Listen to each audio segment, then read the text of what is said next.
This is Leicester Till I Die TV.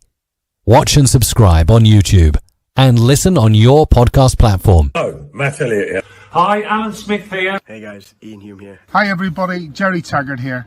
Be sure to watch Chris and Leicester Till I Die TV For all the latest Leicester City news and information. You can also subscribe on YouTube and various social media channels. for the latest updates and news on Leicester City Football Club. Come on, you foxes! Back of the net. It didn't happen in 49, 61, 63 or 69 when they reached the final. But the class of 2021 have delivered. Leicester City are FA Cup winners at last and are history makers at Wembley. A modern day football miracle. They have blown their rivals away. They have blown us all away in truth. Premier League champions 2016, the amazing Leicester City.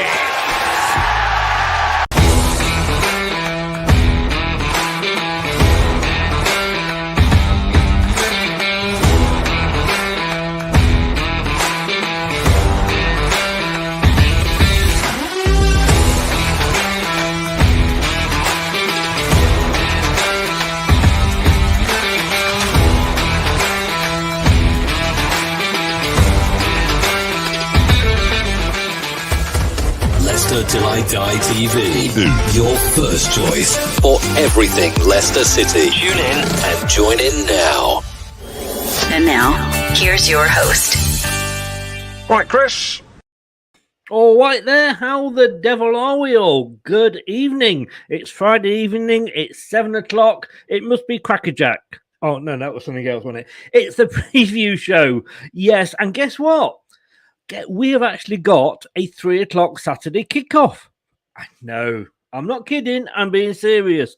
This is Leicester Till I Die TV. Thank you for watching and listening. You can catch us on Instagram, Facebook, and Twitter. And if you're watching on YouTube, thank you so much. It's Leicester Till I Die TV. Please like, share, subscribe. It all helps us. And if you are listening onto the podcasts, all the main podcast platforms, we absolutely, seriously do appreciate it. This is where you can find it.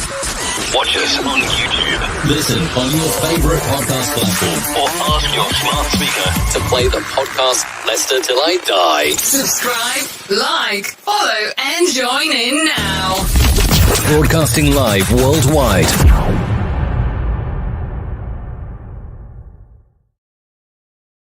We are going to say good evening to Dan, my brother from another mother. News coming out of Turf Moor that former Leicester City women's manager Jonathan Morgan is to be announced as Burnley women's gaffer. Well, isn't that your first team? Sorry.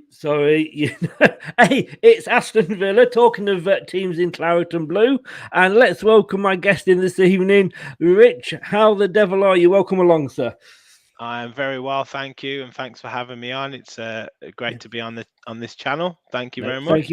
Thank you for agreeing to come on. We've got all your sort of contacts in the description below on YouTube, but just give a shout out to where people can find you. Yeah, so I've got my own Twitter handle, as you can see, at Southrich, but I'm also on Twitter at Villa Park Pod, also on Instagram at Villa Park Pod. We are in the process of just resetting up our own channel, so you'll be able to get the links to that very soon. We were part of World of Sport TV with Barry, but he's moved to sort of exclusive Newcastle United content, so just taking the opportunity to have a couple of weeks break, but we'll be back with our channel relaunching very soon. Well, look forward to it. Let us know when you do, and we'll give it a plug for you. Thank you very much. And of course, it wouldn't be the preview show without women's own favourite top totty. It is, of course, the one, the only, wise old Al Craig. Good evening, Craig. Good evening, Chris. Good evening, Richard. Hi, everyone. How the devil are you, sir? I'm good, thanks. It was interesting just listening to you, Richard, there about you having a couple of weeks off, because that's pretty much reflecting what Villa seem to have done this season. Yeah. I know. Well, couple of weeks off with no game, but also like about 3 weeks off with not actually turning up to actually play football. So yeah, it's been a strange old season for Villa.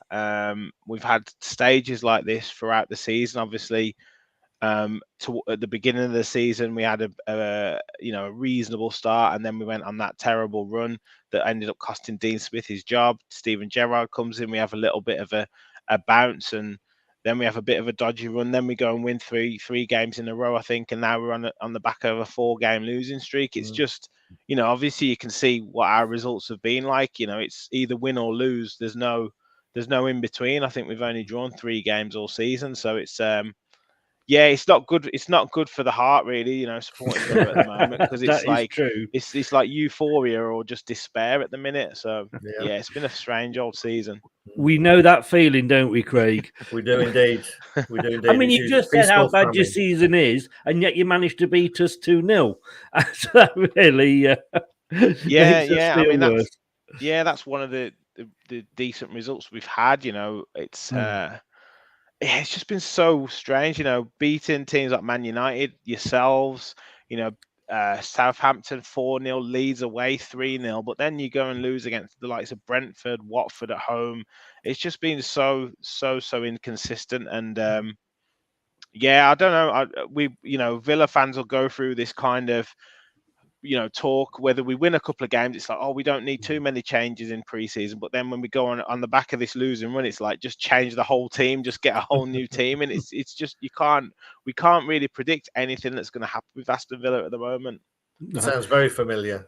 It does. In fact, the funny thing is, I mean, obviously I do, we have these previews with a lot of different channels, and a lot of teams are saying the same. It has been one of the weirdest seasons. I thought it'd be like back to normal this season, the fans being back and everything, but it's been far from it.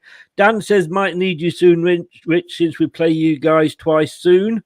So you must have Burnley coming up twice. So yeah, you would hope that's 6 points. Sorry, Dan. He knows we have a love-hate relationship, me and Dan. We love ourselves and hate each other. But no, seriously, mate, Dan at Turf Moorhouse TV is a great guy, and he'll no doubt if he hasn't got it, I'll give him your contact details, and he'll have a chat with you. No problem. TM, our resident Spurs fan, likes to pop on now and again to sort of watch a winning team. Hello, TM. How the devil are you? I'm not going to do it just yet. You spared the Daily Spurs. And LDH, good evening to you as well. Let's start off, talking Dean Smith. He was Aston Villa through and through. He brought you up. You had a really good season. And I always say, like, if you're going to replace a manager, you would hope to replace them with somebody that's going to do better. Manchester United obviously don't follow that philosophy, but are you, in real terms, any better off now than you were under him before he left? I mean, results-wise, it's a bit of a debatable one, because I actually tweeted the other day, the first sort of 10, 11 games under Dean Smith, we were averaging 0.9 points per game.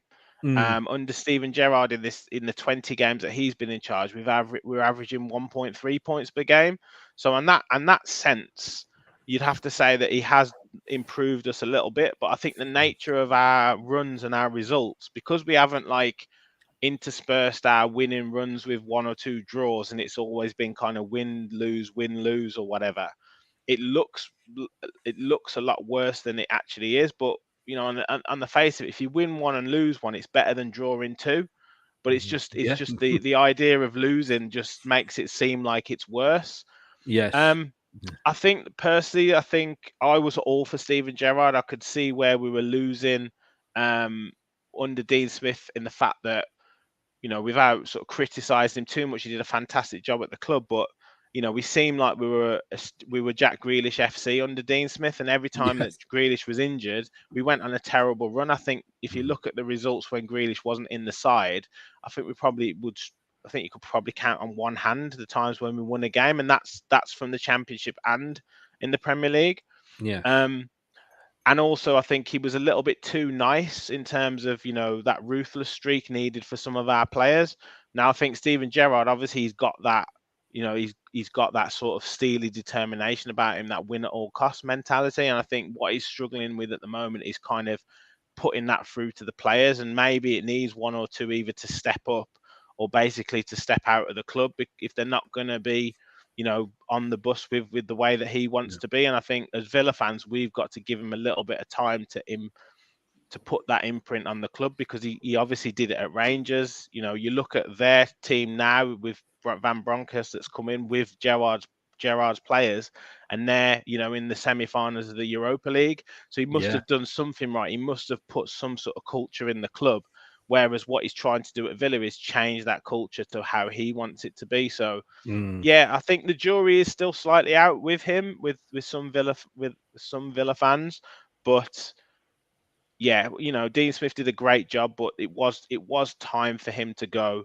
But looking at that league table, in answer to your question, it doesn't look great. Although we are 5 points behind you guys in ninth or something like that. So while it looks like we're in 15th, as we've already said, there's so many teams in that sort of 9th to 16th position that are basically similar standard of. And there's a lot of different teams on different point and games played as well. So I meant to say, Static, good evening, sir. How the devil are you? Welcome along. Scott, good evening to you as well. And Talk MU, welcome along, Talk.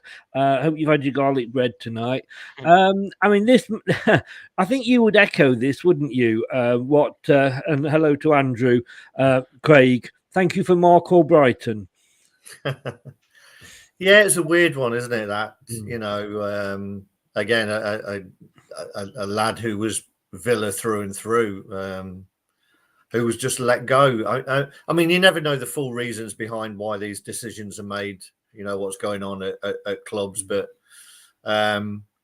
whether he thought he was worth a bit more than he was getting at the time, and sometimes when you come through the ranks, you're almost looked on as a bit of a second-class citizen, whereas someone new coming into the club gets decent wages or whatever, and it's often those stalwarts, as it were, who get left behind a little bit. I'm not sure whether that's what happened at Villa with Albright, but it seemed that way, that he didn't feel he was valued enough. Whether that's through wages or playing time, I don't know, but he's been a decent signing for us, that's for sure. Particularly, one of the best free transfers you'll get. Yeah, regret letting him go, Rich? Oh yeah, I think you've got to say yes now. Absolutely. How long has he been at Leicester now? Was it 50? Was it the relegation? I think he came before that, didn't he? The season before. I'm just trying to think who let him go, because he did an interview for the Birmingham Mail Villa podcast, and I watched it, and I'm trying to remember who let him go. But at the time, did he come to us when we were in the second tier, Craig? I think he came he did. up? Yeah, I think so. Yeah, I'm looking up there because I've got a big wall picture up there with us holding the championship trophy, and I just seem to see if I can see him on it. But I'm trying to think if it was Paul Lambert or if it was, if it was before him. But anyway, I think it was just his contract was up for renewal, and whether the club had gone through some changes, a new manager had come in or a manager had left, and they just didn't either see enough of him or felt he was surplus to requirements or something like that. And managers have their own ideas with what they want to do with the club and who they want to bring in. And I think you've summed it up perfectly. Sometimes these young players, you don't quite know what you're getting. But at that time, Villa's youth system was pretty terrible, to be honest. And we let Albrighton's one of those that's gone on to do some really good stuff, but we let one or two other young players go, and maybe as we got relegated, maybe they would have been, very, very handy to have around at that time that we got relegated, because they'd have stepped right into it. But of course, you don't know about it at that time. But yes, as he said, he didn't get his contract renewed, and then good. Absolutely fair play to him. He took his opportunity. He might not have been one of those players who who got an opportunity at a club like Leicester, but he took it, and then he's good honest pro, isn't he? He'll always give you 6 or 7 out of 10 every game, and that's what you need. Whether he has a bad game, I suppose, doesn't he, Craig, like everybody else? But he's always putting 100% in. Yeah, I think the big thing with Albrighton is that he's the type of guy who wants to feel wanted, and he came into a club that was going through a bit of change. The new owners had come in and trying to create that family feel and make everybody feel important, from the people who run the kiosks all the way through to all the players. And I think it was just probably perfect timing for him, almost being forced out of his family home, but managing to find a new one at Leicester. Yeah. Terry, good evening, sir. How the devil are you? Welcome along to yourself, the wife, and the dog. Nice to have you here. Now, this is obviously all the games have been mixed up, as I say, this season. Some people are on 33, some are on 30. I think we're slowly catching up, but I think you've got 2 games, I think, against Burnley, Dan was saying. But earlier in the season, I'll come to you first, Craig. I mean, yeah, it hurt, that one, didn't it? Yeah, I mean, I think the thing is, we were in the middle of just being Leicester, that we inconsistent, and we could put in some decent performances, but again, looking at that, it's not like us to not be able to hold a lead, is it? Luckily, we've got rid of that. Jeez. Apparently, well, no, we're not holding on to the lead. It's certainly taken over from the conceding from corners. But apparently, the RSPCA have banned all the Leicester players from having dogs, of course, because they can't hold on to the lead. Sorry, that was a bad one. But Rich, were you there? I wasn't actually. No, I wasn't there at this one. I watched it on Sky, but from what I remember, I mean, you guys have generally done very, very well against Villa and had a good result, a good record at Villa Park. So it was one that I wasn't particularly looking forward to. And I think you guys started really, really well. And I think you had 1 or 2 really good chances before Harvey Barnes scored. I think what happened with us is what you just said there. I think there was 2 set pieces that were the goals because Ezri Konsa scored. We just managed to score just after you guys did, which was, obviously the best time to get back in the game. And then we got another goal from a corner. I do remember Jacob Ramsey scoring a goal, but he had it chalked off because Kasper Schmeichel had his fingernail on the ball or something. But let it go, mate. You can't hold on to these. But no, it was a good win, and one of the only times that we've actually come back to win a game from going a goal behind. So it doesn't happen very often at all in the Premier League these days, unless you're sort of a Liverpool or Man City. It hardly ever happens anymore. So that made it all the more important. I mean Craig, No, sorry, were you going to say something? I was just going to talk about a couple of players that had come up in that conversation there. Konsa is someone who I really like. I think he sort of flows under the radar a little bit. I think Tyrone Mings gets all the sort of headlines in your back four, who I think is, again, looking from the outside, I think Mings is totally overrated and Konsa's underrated in my book. How good is Konsa? Before this season, I'd say before sort of December of this year, so around that Leicester game, I think I'd 100% agree with you. He was on the verge of an England squad call up. I think just effortless, elegant defender.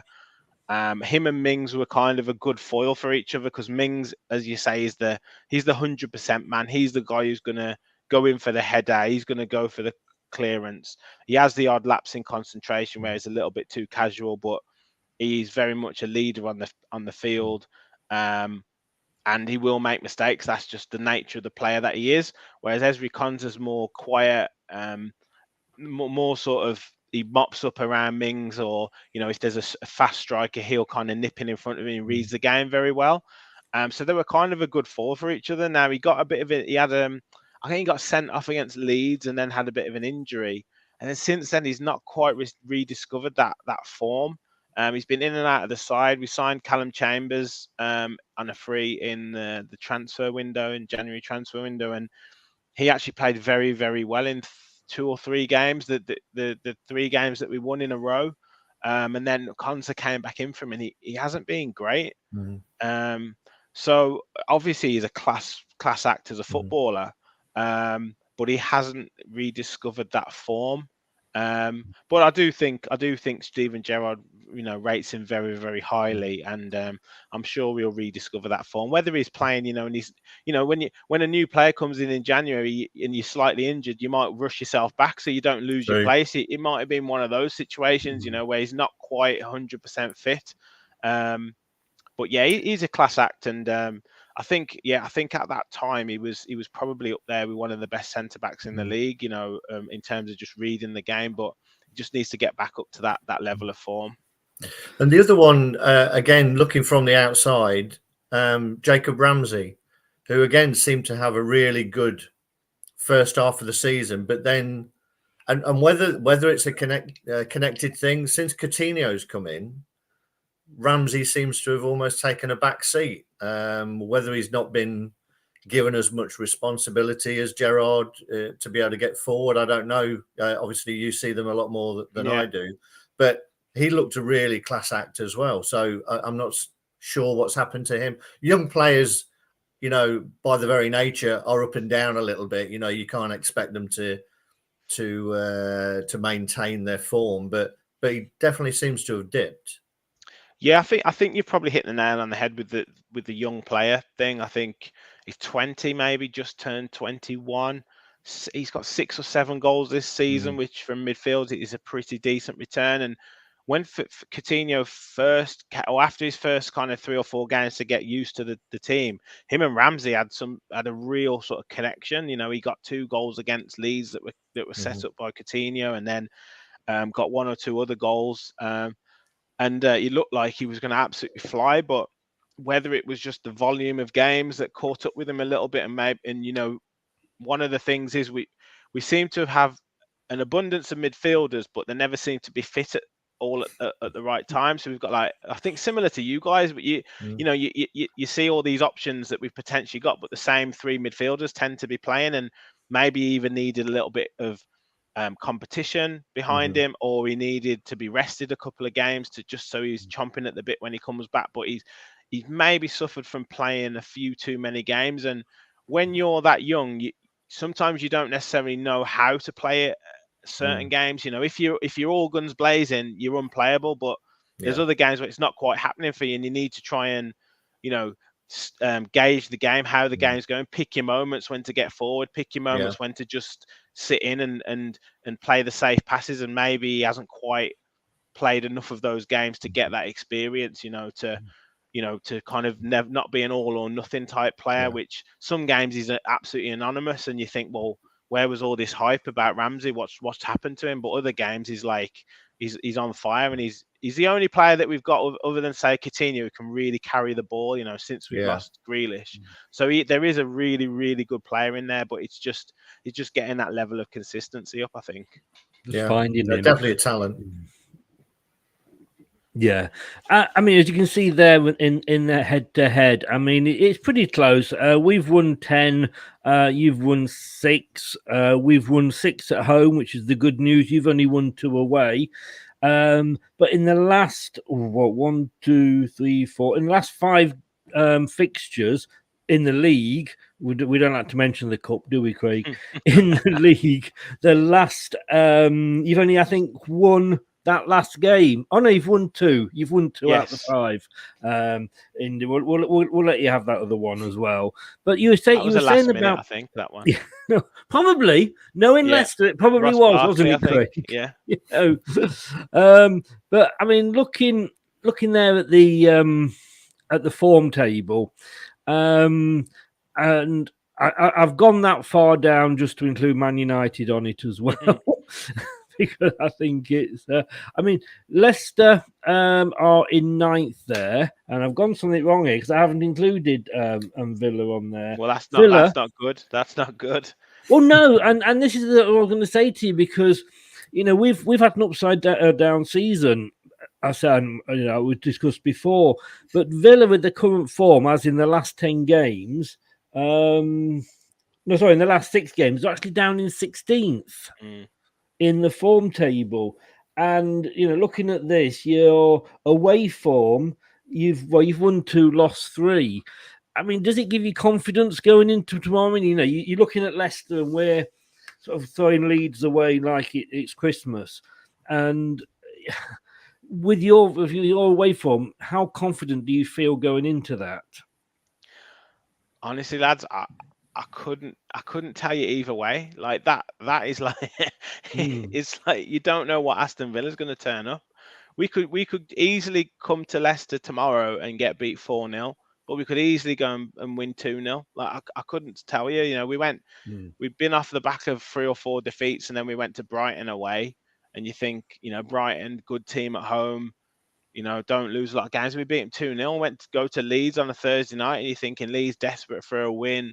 Crowd bouncing, tough atmosphere at Ellen Road, and we batter them 3-0. But then, we go to West Ham and we don't really do a lot and lose 2-1. So it's so difficult to say. Like what as a Villa fan, it's so difficult to say. Like I'd have to say I'd probably be about 60-40 in favour of you guys getting the results. Particularly Leicester getting the atmosphere going. I'm going tomorrow, and it's a ground that I really wanted to go to just to see, what that atmosphere is like. So, hopefully it's not too loud. Well, loud at the start, but then not too loud when the game's on. But yeah, I'd probably say it's about 60-40 in your favour. I know you guys have had 1 or 2, sort of patchy results as well. So I think it's a game where both teams really need to get a result just to get back on track. Well, if you're still in it at 90 minutes, you've got a chance. So. This is it, and you're the one to say, because obviously, I mean, I'm down in Dorset. You go to the home games, Craig, and there's a lot of talk at the moment about trying to get a singing section together and move people around. We've got the clappers, which you either love or you hate. I think on a cold winter's day, you love them because it stops. Well, maybe I hate them. How is the atmosphere, Craig? It's a bit down. I always believe that the atmosphere comes off the pitch. When they hark back to the fact that Leicester and the fans were such a huge part of us winning the league, and the atmosphere was fantastic. But then that came from the pitch because we were playing at high intensity. We were getting forward, getting the ball forward quickly, and now it's more of a sedate. Pass. It's difficult for the fans to get up and maintain that because you're just waiting for something to happen. And I think the more you see that at grounds nowadays, Man City are often accused of being fairly soporific and quiet. And again, if you're waiting like 5 minutes for the ball to get over the halfway line, it's difficult for the crowd to get up. So I think that it has been a little bit patchy recently. I would hope that maybe I think more and more grounds will go to this rail seating to try and create standing now. But it's difficult because everybody's now in their season tickets. It's very difficult to move people around. Before it was all, pretty much season ticketed. You'd go down to the old Cop, as it was at Filbert Street, and you could walk into whichever pen you wanted to, depending whether you wanted to sing or not. So they were all together. So it's going to be very difficult to create that singing section. You'd probably get it more if the away fans were next to the most vocal area of support. At the home ground, I think that's when you get the really good atmosphere when the two sets of fans are bouncing off each other. So it's a difficult one. The clappers played their part as part of that, and it probably encourages more people to join in than actually would. particularly a lot of our older ones who are all wearing gloves.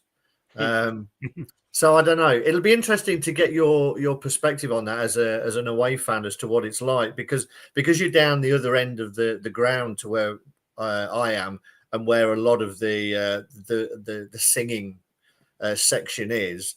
Very often it doesn't translate, so the away fans will think the home team's being quiet, and vice versa. But it's a difficult conundrum in most modern grounds, I think. Yeah, I mean, say hello to Red Pepper. He doesn't really agree with you on that one, Rich. I take it he's coming from a Villa perspective.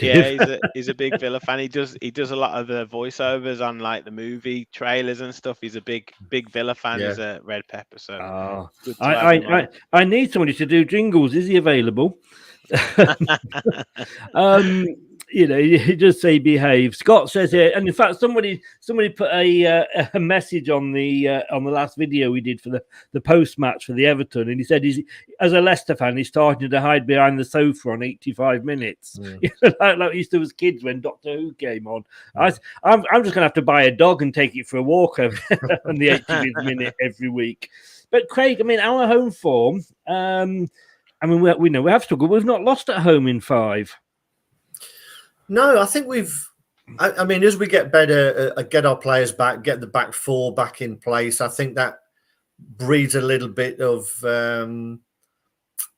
confidence in the players going forward, that they're allowed a little bit more freedom because they know they've got a decent back line behind them.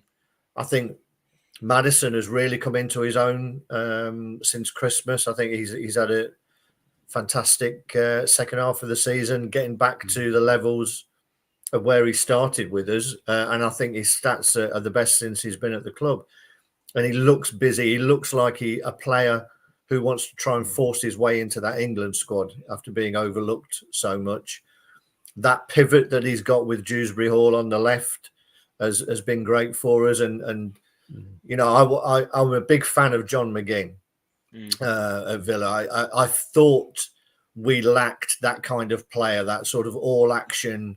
I'm getting worried we're going to lose you here, Craig. You seem to be a big fan of most. Well, no, they've got a lot of good players. But what I was going to go on to say is that I think we found our own in Dewsbury Hall, because he brings that to us. You know, he's been a real find this season, and I think he's pushing Southgate as well for an England spot. So we've definitely improved, and we're looking more dangerous. It's still hasn't found that right forward line to be effective. I think it's interesting because now he's got wingers that he wants to play, or a winger, should we say? So he's got either Lookman or Barnes.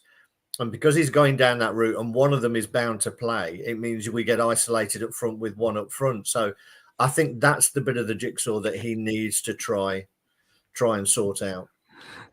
Yeah, sorry, just me trying to act back to Red Pepper there. To be fair, I don't think you could afford him, Chris. I don't think I could, to be honest with you. I couldn't. The funny thing is that, I don't know, as different channels, we all do different things. And I have a lot of ex-players on here. And I totally run this channel purely as a hobby, a little bit of money to cover costs off YouTube now.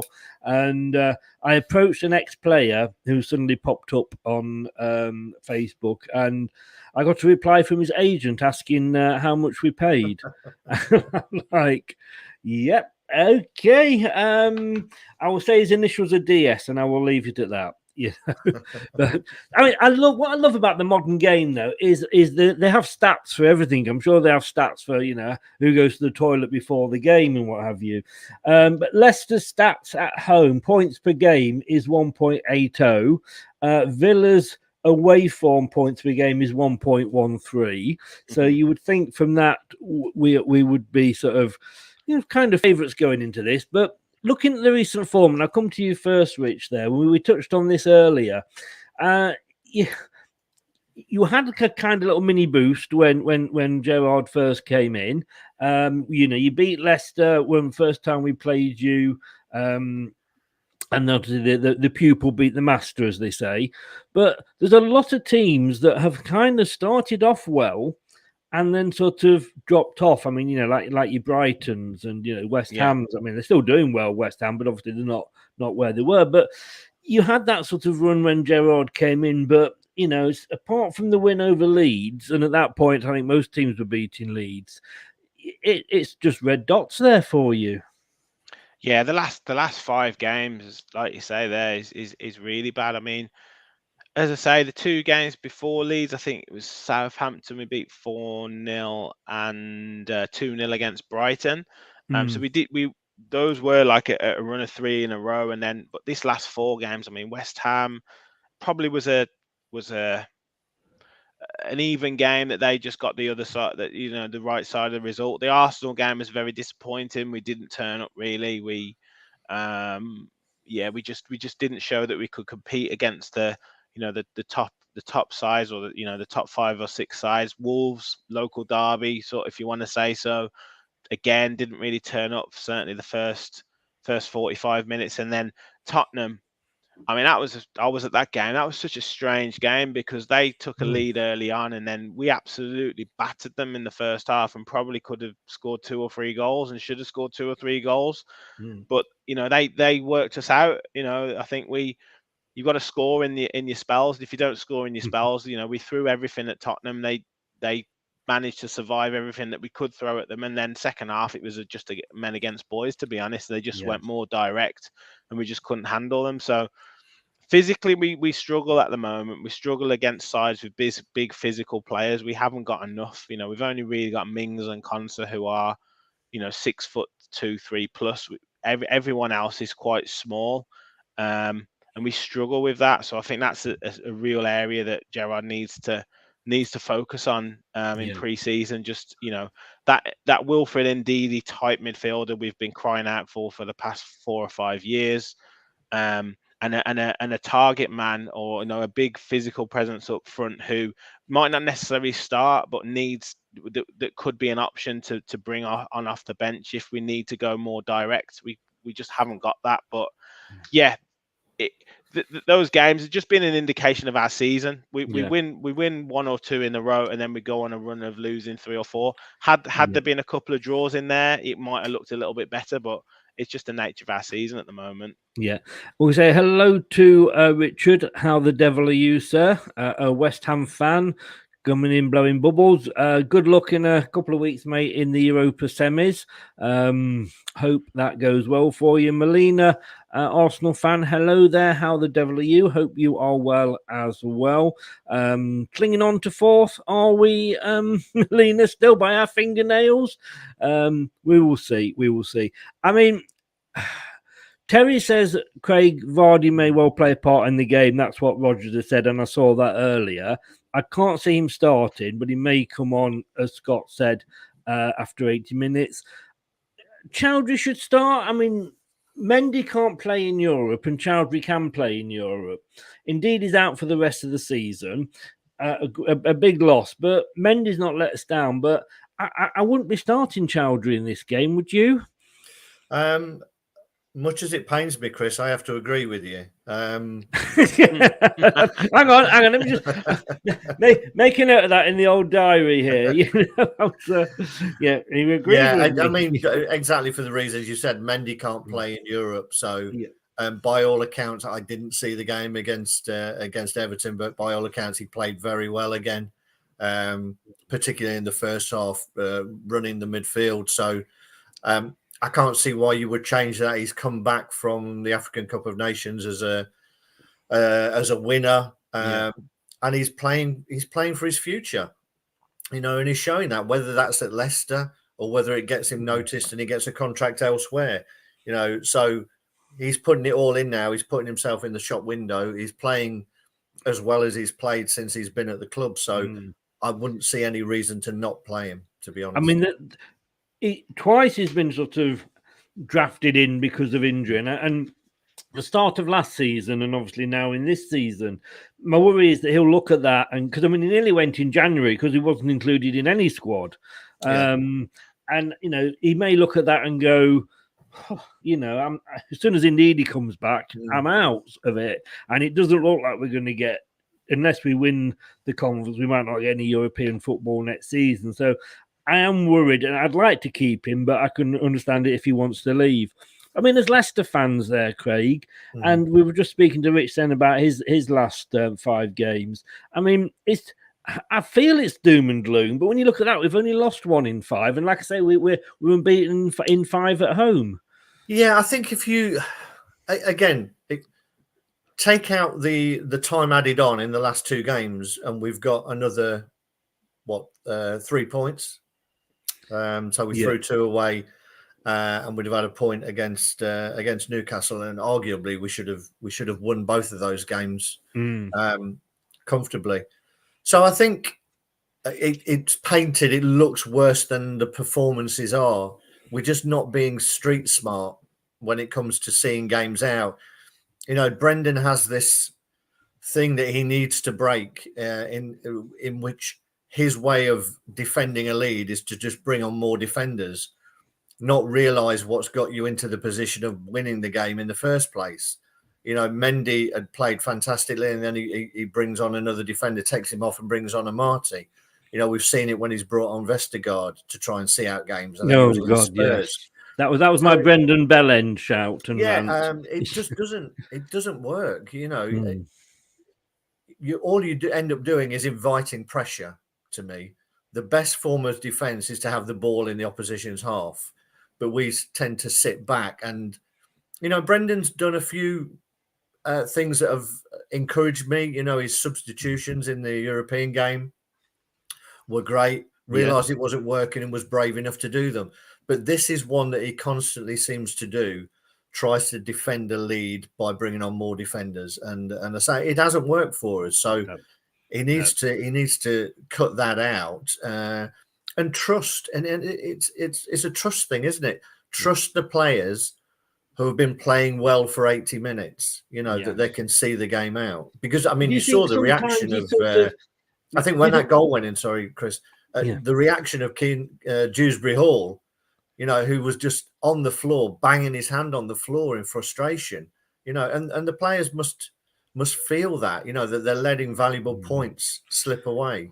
Do you think Rodgers is making sometimes substitutions for the sake of making substitutions? I mean, I know we've got 2 games a week between now and, you know, as long as we're in Europe, and you know, obviously, Rich was saying, you know, Villa haven't played for a while, but I do feel like, I mean, he made some changes, and I can't remember which game it was, but he took off Barnes and put Lookman on. And he took off a midfielder and put another midfielder on. So he wasn't actually changing. He was changing the personnel, and he's obviously kept off to keep, fit for the next game. So why bring them on at all? It's those sort of substitutions that it's not really going to affect the game. If you're going to make changes, change the actual whole system. I think it depends, though, because in the European game, he took Barnes off and brought Lookman on because he could see that was an area that we should be exploiting, but the individual playing wasn't doing it. So I think he saw that the shape was right and we could hurt them. It's just the personnel were wrong. But what he does, which is frustrating, is that he contradicts himself. You know, he came out after, I think it was the Newcastle game, being disappointed that we'd gone long. And I think his quote was, control the ball and you control the game. So I don't understand why you then take Mendy off to bring on another defender, because that goes purely against, you know, contradicts what he's come out and said.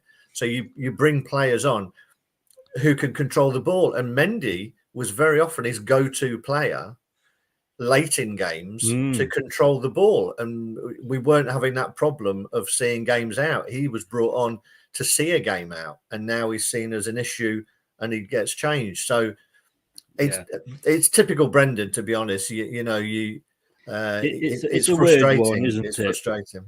It's the weird one.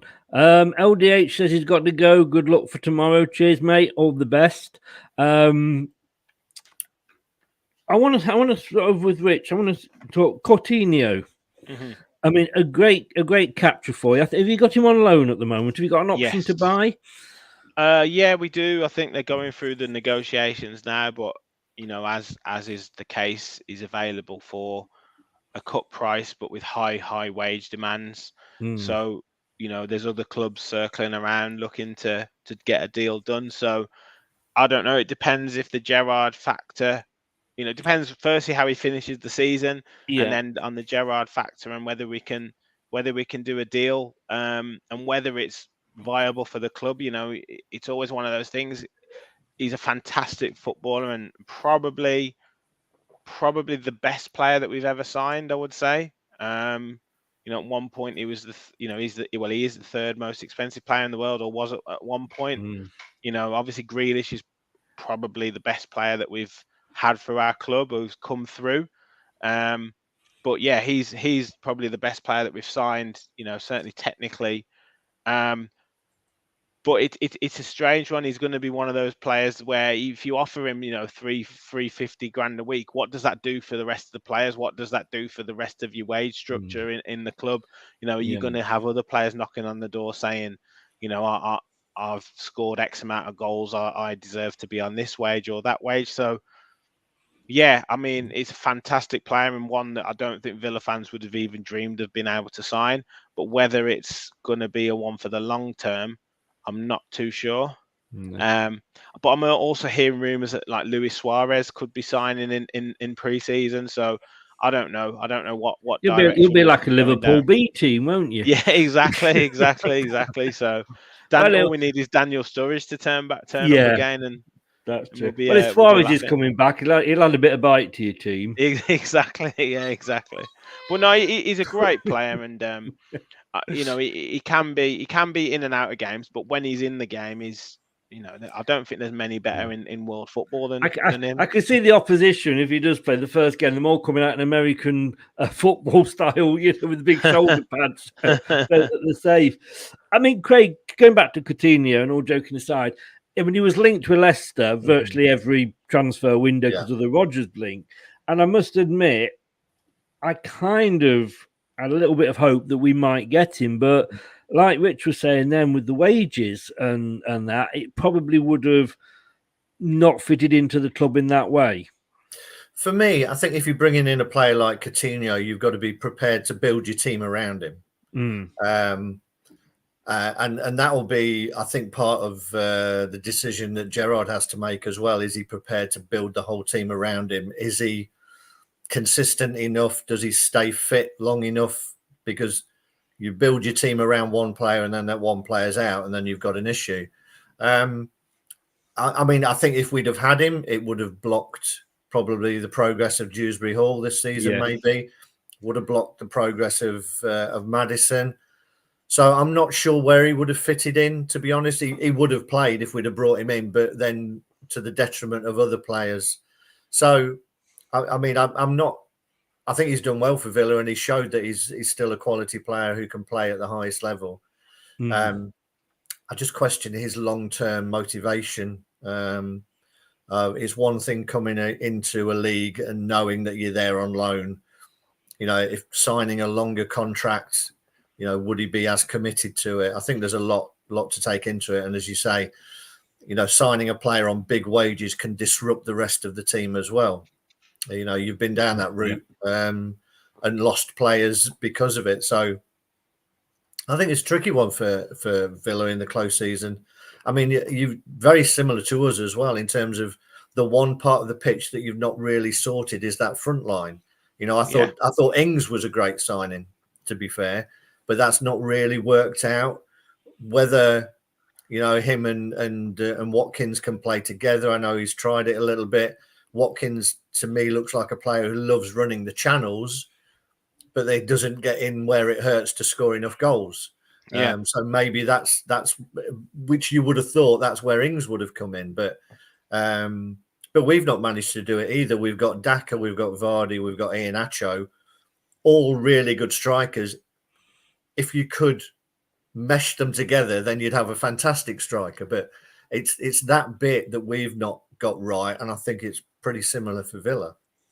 I think it shows with where both teams are in the table, and you look at the other teams in those similar positions, and they're all missing the same, pretty much exactly the same thing.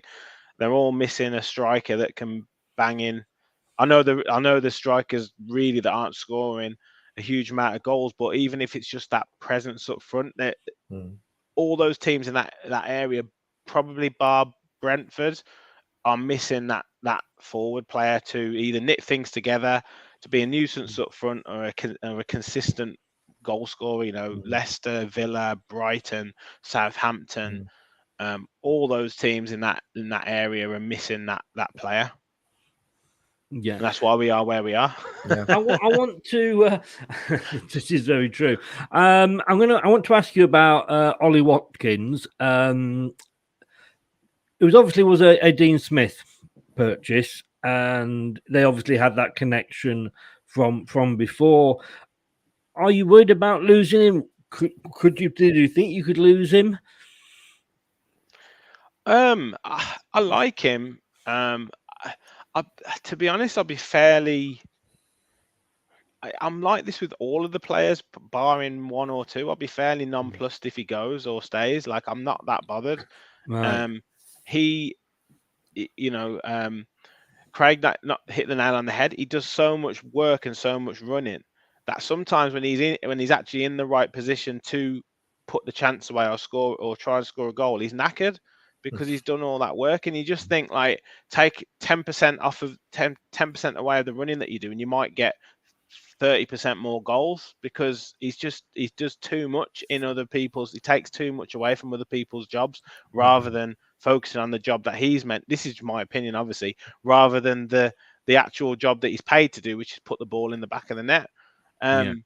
So, and we've tried him. He's a player who tries to work on his game, a hell of a lot, which I do give him real credit for. In terms of the levels of improvement that he's gone up over the years. Starting in non-league football, Exeter, Brentford, then Villa, England. It's fantastic what he's done, but it's those 1% now he's looking for, those improvements. And in certain games, his touch isn't quite there, or his hold-up play isn't quite there, or his runs that he's making, they aren't quite there. And it's that's potentially going to stop him from taking Villa to that next level where we need to be. And I don't know, bringing in someone like Steven Gerrard, it's a win at all cost mentality, and it's you're either with him or you're not, or you're out the club.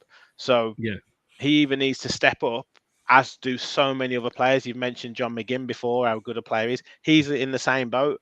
I wouldn't be that bothered if he left, because has he hit that ceiling? Can he go any further? I don't know. And that's probably a similar thing with Ollie Watkins. It's not that I don't like him or I don't think he's a good player. It's just it's a real crossroads for Villa at the minute. And are the players willing to step up and take us to the next level? If not, then they need to be moved on.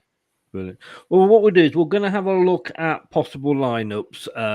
But first of all, just have a very, very, very quick break. No, we won't. That was the wrong one.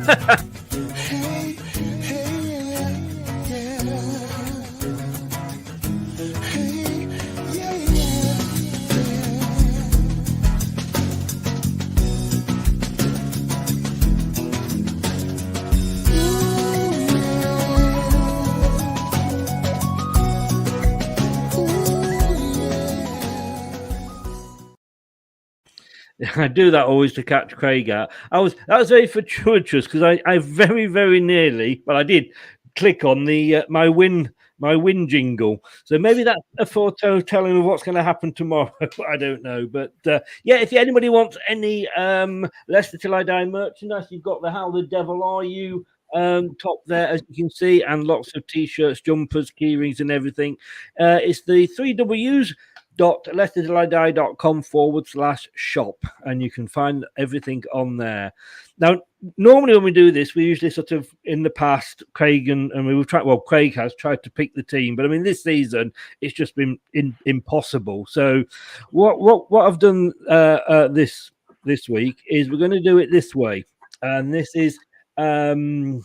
It's fabmob.com, and they do a sort of a possible lineup and what they think the lineups might be for tomorrow's game. So I thought this could be interesting, see what we think of their choices. So as the home team, Craig, I'll come to you. As you can see there, they've gone, with Schmeichel in goal, Thomas, Soyuncu, Fofana, Piera, Mendy, Tillemans, and then Barnes, Maddison, or Brighton just behind in Acho. What do you think of that? Not too bad, to be honest. I'd probably bring in Castagna for Thomas. Yeah, I'd quite like. I'd be more than happy if it was Fofana and Soyuncu, to be honest. And again, Barnes. I guess Barnes is our Ollie Watkins, and it's just so frustrating, Barnes, because he's got so much talent, but he just seems to lack a footballing brain. And it's it's frightening as to the player he could be, but I'm not. I just don't know. I don't know whether he's going to make that next step or not. So I don't think that'll be a million miles away, to be honest. My concern with that, though, Craig, is Tillemans. I mean, they've not put KDH in there. They're obviously giving him a break. But how many more games can Tillemans go on playing when he's playing twice a week? Because he's starting the European ones. And to be totally honest with you, we would be silly not to start him in the European ones. I mean, for me, I wouldn't be starting with Tillemans. The guy, he's looking tired. I think he needs a break. No, you're probably right. Actually, I hadn't noticed that he wasn't there. I think he's going to be playing every game at KDH. So, I mean, Tillemans has been disappointing again. He can do some great things, but he does some really, really silly things as well, and gives the ball away in dangerous areas, which has cost us, to be honest. Yes, it has recently. Yeah. I mean, it's a tricky one. I'd like to see him try and find a way of getting back to two up front, to try and bring. Hey, come on! This is Brendan we're talking about. That worked, so he's not going to go back to that. I think he could do it. I mean, it was touched on earlier. I didn't realise that he was talking about when he was talking about playing Chowdhury. He wasn't dropping Mendy. He was basically dropping Tillemans, I think. So that axis of Mendy and KDH could work, and then you've got Madders and Barnes or Lookman, and you can have two up front. So he could make it work in an old-fashioned 4-4-2. Yes, and that could I'd love work to see two up front again. You know me, I'm a I know, and I don't think Barnes' form sort of warrants a regular start at the moment. So it'd be nice for him to actually take a chance in the game and try something a little bit different. In the big, I mean, he's come out this week, as he said, the points that we've dropped in the last two games means that that sort of slight outside chance of a top 6-7 finish has all but gone. So he's got nothing other than to try things out now. With a view to next season. So I'd like that to happen. I'd like to see a couple of the youngsters on the bench as well. Totally. And I still go back to that first FA Cup round, third round, when it was sort of in the middle of all the games being cancelled for COVID with the players. And we couldn't cancel the FA, but we could play who we wanted. And we put, I think we ended up with 6 youth players on the pitch at the end, and we destroyed Watford.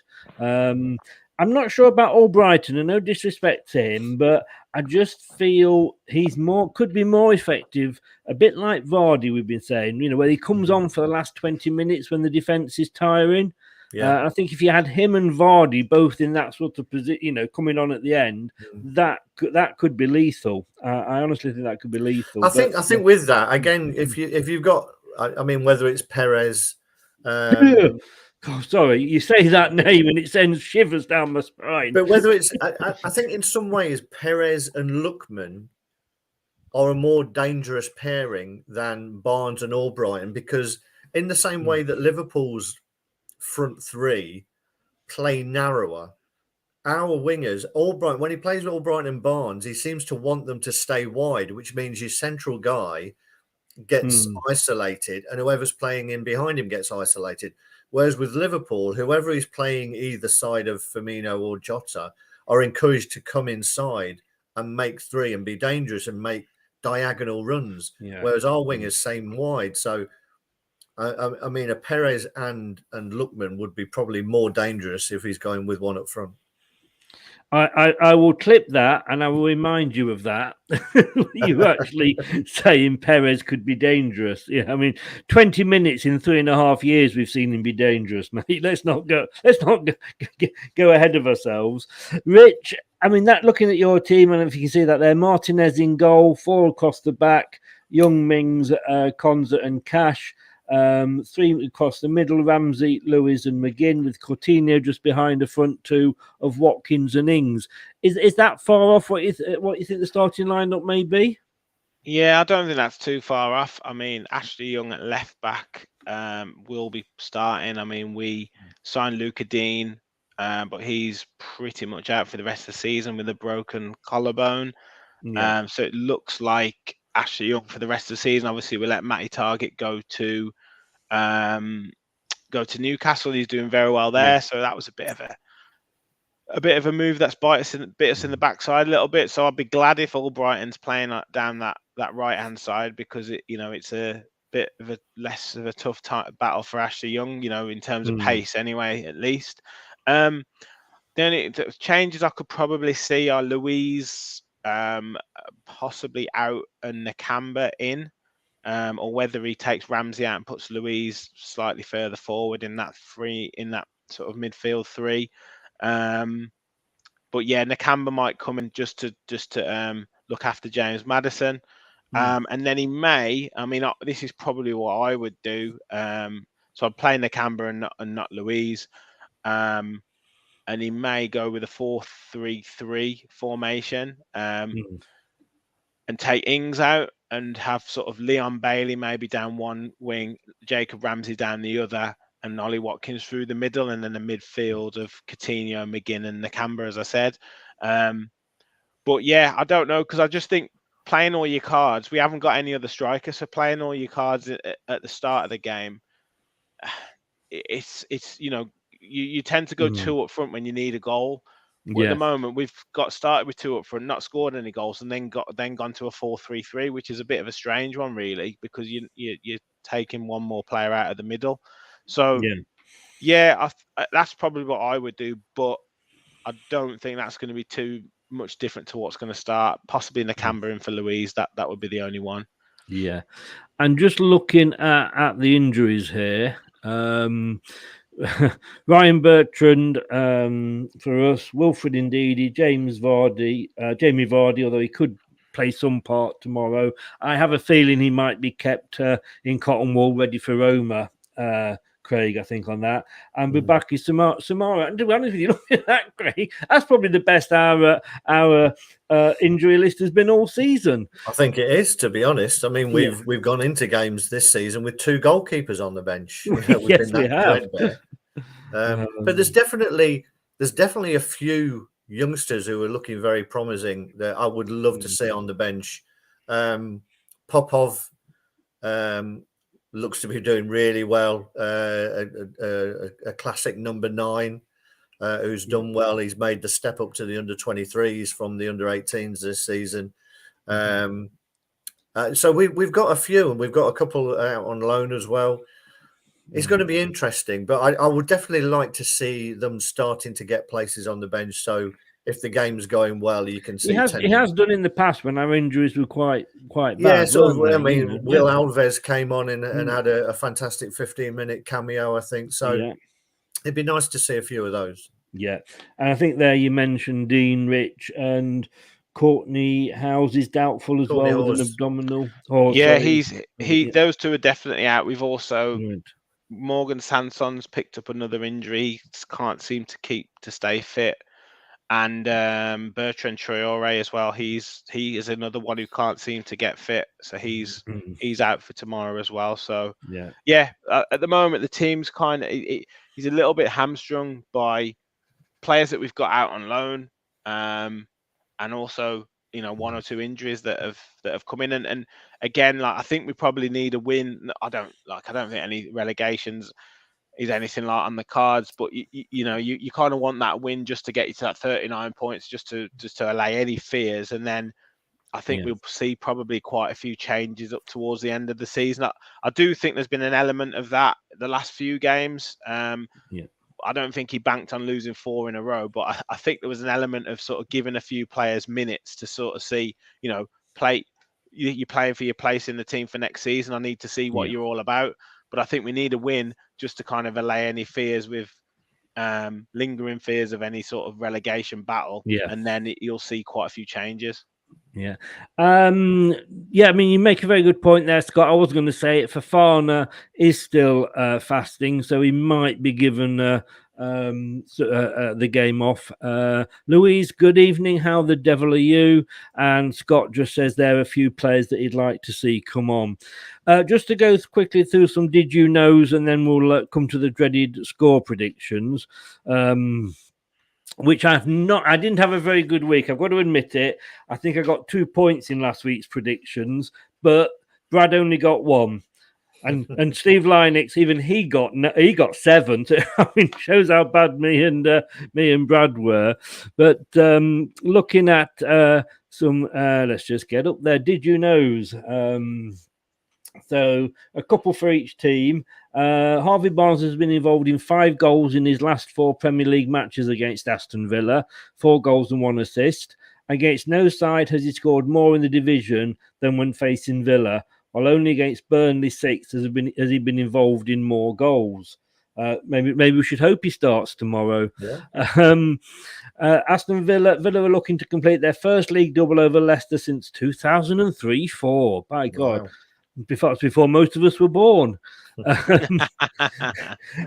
the 2-1 win at Villa Park in their reverse fixture. We won't talk about that. Leicester City have won their past 3 home Premier League matches, last enjoying a longer run between August and December 2019 when they won 7 in a row. Let's hope that continues. And this is a long one for Villa. The Villains have been defeated in their last 4 Premier League matches. Sorry to remind you, Rich. last losing 5 in a row in October and November under Dean Smith. If they are beaten in this match, it would be the second time this season that a side have lost 5 in a row under 2 different managers, along with Norwich City with Daniel Farke and Dean Smith. So, do you like those, Craig? Normally, you don't like my did you knows, but I think they're quite positive for Leicester this time. I think they're definitely a lot more positive for us than they are for Villa. So let's hopefully that those continue.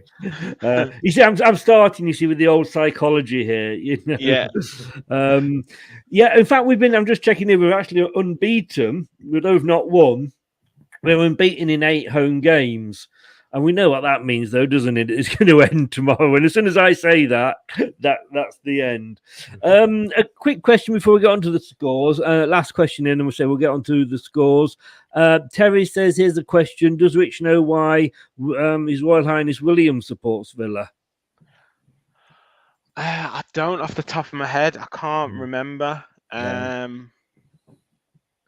Honestly, I can't remember why it is, but he's certainly like rekindled his passion. Like he really got a real passion for Villa when we were in the Championship, and then sort of since then he's kind of kept it going. He's been to a fair few games for I was going to say, does he turn up for games? He's been a couple of 3 or 4 home games. He's been at 1 or 2 away games, when he can get there. I mean, he even coincided a family holiday so he could go to one of the away games. Obviously doesn't sit in with the Villa fans, but does he get the trumpets to blow him on when he comes out? No. Do you know what? I think he's pretty down to earth as a when he goes to the games. It would be amazing to see him in the away end or whatever, bouncing with the Villa fans, but he hasn't quite got there yet. But if you've seen some of the celebrations at Wembley, when we got promoted from the playoffs and stuff, he seems to have not a weird friendship, it's not weird at all, but a bizarre sort of friendship with John Carew. They seem to be best mates. Whenever there's a game where he's at, John Carew's in the box with him. So they've struck up a friendship. Prince William and John Carew. we got top on the pitch when we won the FA Cup, jumping up and down. So you never know. I'm sure You if never we know. somehow won the FA Cup or won the Premier League like you guys have done in recent years, I'm sure we'd be on the pitch with all the fans. Right. Well, we're going to just do some score predictions, as Craig will know, obviously, because he's on here every week. We get some ex-players to do the predictions. And they're not always nice ones, are they, Craig? Sometimes they're more brutally honest than I think they are definitely honest. Yes. Yeah. Last season I actually won this, but this season I'm doing a Norwich City and I'm at the bottom because I'll never predict against my team. So I've been buggered this season. But Ian Wilson, he's gone for a high scoring game. He's gone 3-2 to Leicester. Ian Marshall has gone 2-1. Steve Lynix has gone 1-0. It doesn't usually go for Leicester, but I think that might be something with him being a Baggies fan. I think that it might. Like you, Jerry Taggart's gone 2-1. Steve Walsh, he's gone for the draw, 1-1. The only one that's not gone for a win. And I went as well with a 2-1 for Leicester City. Craig, as a home fan, we've got a Spurs fan on side. Thank you, TM. 2-1 to Leicester.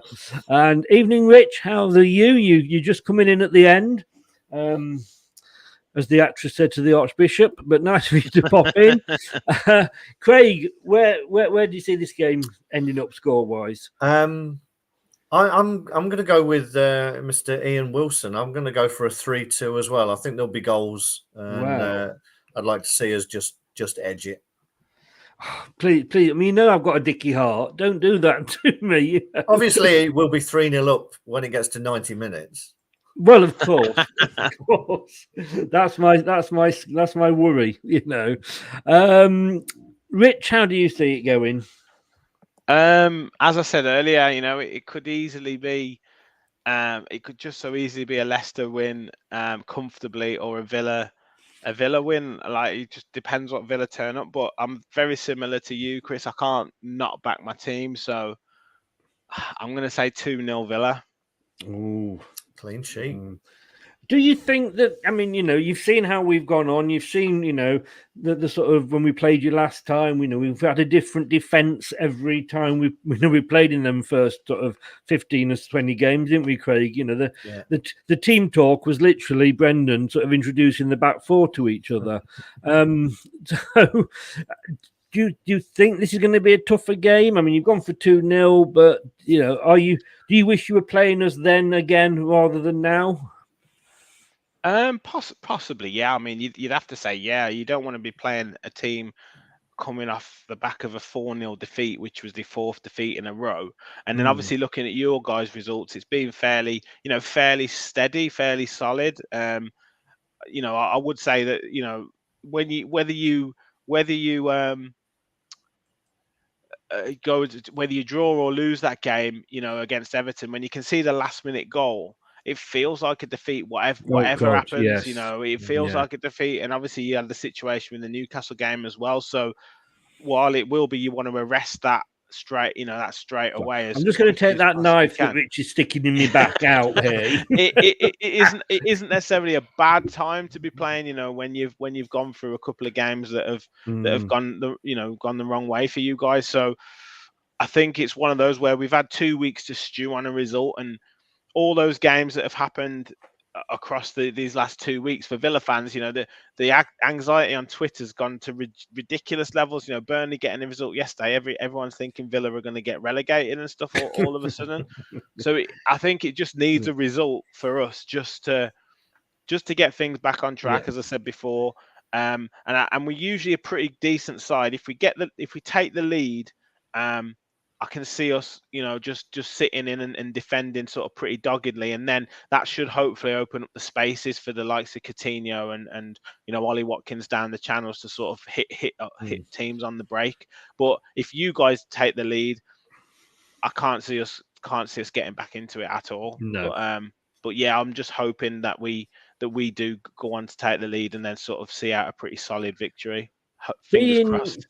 2 weeks without a game, Craig, it's not always an advantage, is it? No, you have a lot of time to stew on things, don't you? And you can almost overthink things. Sometimes it's good to get straight back out there. But it also gives you a chance to get players back who may have been carrying some knocks, get some sort of rest back into the legs, and to almost go back to basics a little bit. Look at what was working well for you. When you have that quick turnaround time, you don't really get the opportunity to step back and have a look. Now you've probably been given that and say, right, let's start looking at the games that we were doing well in and why were we doing it, and maybe go back to that. So, it can work either way. It can indeed. Look, thanks very much, both. Rich, as I said at the start, your links are in the description below. But just again, give a shout out to where you can be found on the old internet. Yeah, of course. So we're on Twitter and Instagram at Villa Park Pod. Our podcasts are on all platforms. As I say, we've had a couple of weeks break at the moment. We're relaunching our YouTube channel and getting everything back on track. But you can listen to past episodes if you so wish, and give us a follow on Instagram and Twitter. And look out for when we are relaunching. But yeah, thanks so much for having me on. It's been great fun. Thanks very much for coming on. Craig, of course, is available at Totty on Twitter. At Craig Bird, isn't it? It's simple for Craig. There's nothing hard to find Craig. He's easily found, which is at his age, he can go missing. So his wife's really happy about that. Thanks very much to both of you. I could say, if you go around in the green room, I'll come straight and have a quick chat about the quiz. And thank you very much for both popping in. No problem. Cheers, Chris. Thanks, Rich. Cheers. Thank you. Problem. I can't say good luck to the opposition, can I? Really? Because I wouldn't mean it. I'd be, well, you know what it's like. I don't wish them any luck at all. Only after we've beaten them at tomorrow. 3:00 on Saturday. I still can't get my head around the fact that we've got a 3:00 on Saturday kickoff. But we will be back. I'll be back at 9:00. I'll be going now for a quick rub down with the Wet Daily Mail, and I'll be back on Turf Moorhouse TV at 9:00 with the prediction show. Let's hope I do better this week than I did last week.